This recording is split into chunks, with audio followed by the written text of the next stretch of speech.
Hello, welcome to നിയാസാirascookbook. ഇന്ന് ഞാൻ ഇവിടെ തയ്യാറാക്കാൻ പോകുന്നത് ഒരു വൈറ്റ് വെൽവെറ്റ് കേക്കാണ്. ഇത് നല്ല സോഫ്റ്റ് ആൻഡ് ടേസ്റ്റി ആയിട്ടുള്ള ഒരു കേക്കാണ്. അപ്പോൾ നമുക്ക് വീഡിയോയിലേക്ക് പോവാം. അതിനു മുൻപായി ഇതുവരെ എൻ്റെ ചാനൽ സബ്സ്ക്രൈബ് ചെയ്തിട്ടില്ലാത്തവർ ഒന്ന് സബ്സ്ക്രൈബ് ചെയ്യുക. കൂട്ടത്തിൽ ആ ബെൽ ഐക്കൺ കൂടി ഒന്ന് ക്ലിക്ക് ചെയ്തേക്കൂ. വൈറ്റ് വെൽവെറ്റ് കേക്ക് ഉണ്ടാക്കുന്നതിനായിട്ട് ആദ്യം തന്നെ നമുക്ക് ബട്ടർ മിൽക്ക് റെഡിയാക്കി എടുക്കണം. ഇതിനായി 1/2 കപ്പ് പാലിലേക്ക് 1 ടീസ്പൂൺ വിനെഗർ കൂടി ചേർത്ത് നന്നായി ഒന്ന് മിക്സ് ചെയ്തിട്ട് മാറ്റി വയ്ക്കാം. അതിനുശേഷം കേക്ക് ടിൻ ബട്ടറോ ഓയിലോ പുരട്ടി നന്നായി ഒന്ന് ഗ്രേസ് ചെയ്ത് വെക്കാം. അതിന് മുകളിൽ കുറച്ച് മൈദ കൂടി തൂവി നന്നായി ഒന്ന് തട്ടിയെടുക്കാം. ബട്ടർ പേപ്പർ ഉണ്ടെങ്കിൽ അതുകൂടി ഒന്ന് വെച്ച് കൊടുക്കാവുന്നതാണ്. ഇനി നമുക്ക് ഡ്രൈ ഇൻഗ്രീഡിയൻസ് റെഡിയാക്കി വയ്ക്കണം. ഇതിനായി 1/2 കപ്പ് മൈദയും 1/2 ടീസ്പൂൺ ബേക്കിംഗ് സോഡയും 1/4 ടീസ്പൂൺ ഉപ്പും കൂടി ഒന്ന് അരിച്ചെടുക്കാം. എന്നിട്ടിത് നന്നായിട്ടൊന്ന് മിക്സ് ചെയ്ത് വയ്ക്കണം. കേക്ക് ഉണ്ടാക്കിയെടുക്കുമ്പോൾ അതിനുപയോഗിക്കുന്ന ബട്ടർ, പാല്, അതുപോലെ തന്നെ മുട്ട, ഇങ്ങനെയുള്ള എല്ലാ ഇൻഗ്രീഡിയൻസും റൂം ടെമ്പറേച്ചറിലായിരിക്കാൻ പ്രത്യേകം ശ്രദ്ധിക്കണം. ഇനി വേറൊരു പാത്രത്തിൽ 50 ഗ്രാം ബട്ടർ എടുത്തിട്ട് നന്നായിട്ടൊന്ന് ബീറ്റ് ചെയ്തെടുക്കാം. ബീറ്റർ വെച്ചിട്ടോ ഹാൻഡ് വിസ്ക് വെച്ചിട്ടോ അല്ലെങ്കിൽ ഫോർക്ക് വെച്ചിട്ടോ ബീറ്റ് ചെയ്തെടുക്കാവുന്നതാണ്.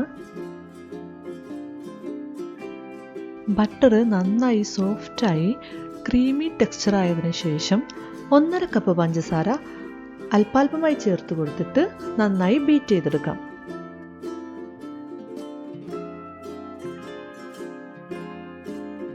ഇതിലേക്ക് ഞാൻ 3 കോഴിമുട്ടയുടെ വെള്ളയാണ് ചേർക്കുന്നത്, മഞ്ഞക്കറി ചേർക്കുന്നില്ല.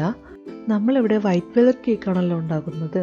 മഞ്ഞക്കറി ചേർത്ത് കഴിഞ്ഞാൽ കേക്കിൻ്റെ കളറിന് ചേഞ്ച് വരും. അതുകൊണ്ടാണ് വെള്ളം മാത്രം ചേർക്കുന്നത്. ഇവിടെ ഞാനിപ്പോൾ മുട്ടയുടെ വെള്ള ഡയറക്റ്റ് ബട്ടർ മിക്സിലേക്ക് ചേർത്ത് കൊടുക്കുകയാണ്. വേണമെങ്കിൽ മുട്ടയുടെ വെള്ള സെപ്പറേറ്റ് നന്നായി ബീറ്റ് ചെയ്ത് ഫ്ലഫി ആക്കിയതിനു ശേഷം ബട്ടറുമായിട്ട് മിക്സ് ചെയ്യാവുന്നതാണ്. ഇനി ഇത് നന്നായി ബീറ്റ് ചെയ്തെടുക്കണം.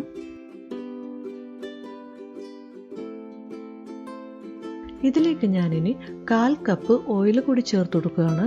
ഇവിടെ ഞാനിപ്പോൾ സൺഫ്ലവർ ഓയിലാണ് ചേർത്തിരിക്കുന്നത്. ഇനി ഇതിലേക്ക് 1/2 ടീസ്പൂൺ വാനില എസൻസും 1 ടീസ്പൂൺ വിനെഗറും കൂടി ചേർത്ത് നന്നായിട്ടൊന്ന് മിക്സ് ചെയ്തെടുക്കാം. ഇനി ഇതിലേക്ക് നമ്മൾ ആദ്യം തയ്യാറാക്കി വെച്ചിരുന്ന ബട്ടർ മിൽക്ക് കൂടി ചേർത്ത് നന്നായിട്ടൊന്ന് മിക്സ് ചെയ്തെടുക്കാം. ഈ ഒരു കൂട്ടിലേക്ക് മാറ്റി വെച്ചിരിക്കുന്ന ഡ്രൈ ഇൻഗ്രീഡിയൻസ് അല്പാൽപമായി ചേർത്ത് നന്നായിട്ടൊന്ന് ഫോൾഡ് ചെയ്തെടുക്കണം.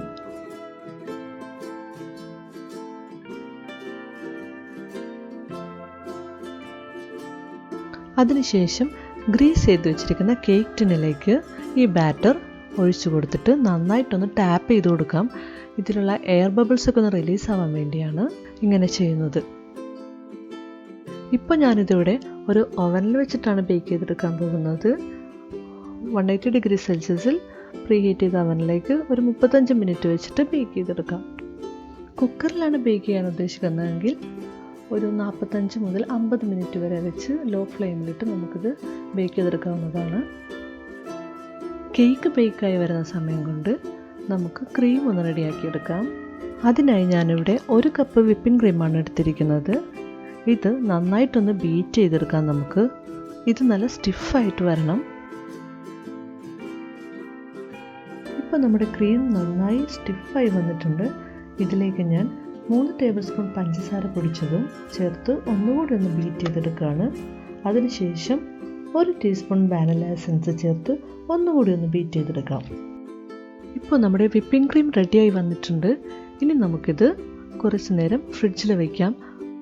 ഇനി വേറൊരു ബൗൾ എടുത്തിട്ട് അതിലേക്ക് ഒരു 100 ഗ്രാം ക്രീം ചീസ് ചേർത്ത് നന്നായിട്ടൊന്ന് ബീറ്റ് ചെയ്തെടുക്കുന്നുണ്ട്.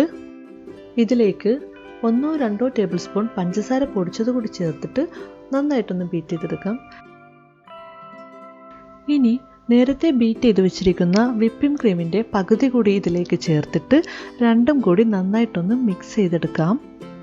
ഇത് നന്നായി മിക്സ് ചെയ്തെടുത്തതിന് ശേഷം നമുക്ക് ഈ ക്രീം ഫ്രിഡ്ജിലേക്ക് തന്നെ വയ്ക്കാം. ബാക്കിയുള്ള വിപ്പിംഗ് ക്രീം കേക്കിൻ്റെ ടോപ്പ് കോട്ടിങ്ങിനും ഡെക്കറേഷനും വേണ്ടി മാറ്റി വയ്ക്കാം. നമ്മുടെ കേക്ക് ഇവിടെ റെഡി ആയിട്ടുണ്ട്. നന്നായിട്ട് പൊങ്ങി വന്നിട്ടുണ്ട്. നമുക്കിനി ഇത് കുറച്ച് നേരം തണുക്കാനായിട്ട് വയ്ക്കാം. ഇപ്പോൾ കേക്ക് നന്നായി തണുത്തിട്ടുണ്ട്. ഇനി ഞാനിത് 3 ലെയറായിട്ട് കട്ട് ചെയ്തെടുക്കുവാണ്.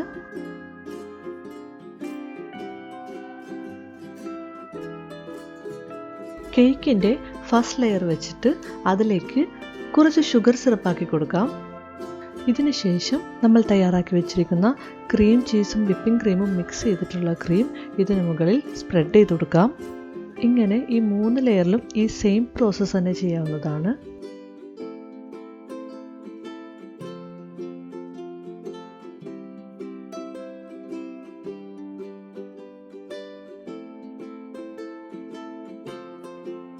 മാറ്റി വെച്ചിരിക്കുന്ന വിപ്പിംഗ് ക്രീം നമുക്ക് കേക്കിൻ്റെ ടോപ്പ് കോട്ടിങ്ങിനും അതുപോലെ തന്നെ ഡെക്കറേഷന് വേണ്ടിയും യൂസ് ചെയ്യാവുന്നതാണ്.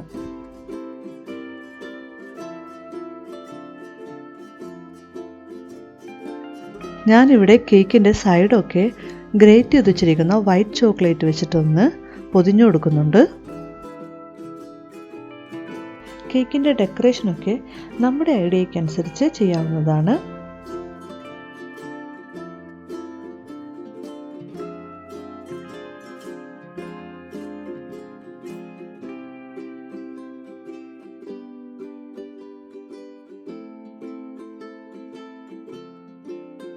അപ്പോൾ നമ്മുടെ വൈറ്റ് വെൽവെറ്റ് കേക്ക് ഇവിടെ റെഡി ആയിട്ടുണ്ട്.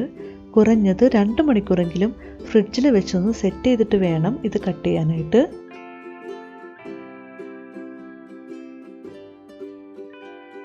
ഇത് നല്ല സോഫ്റ്റ് ആൻഡ് ടേസ്റ്റി ആയിട്ടുള്ള കേക്കാണ്.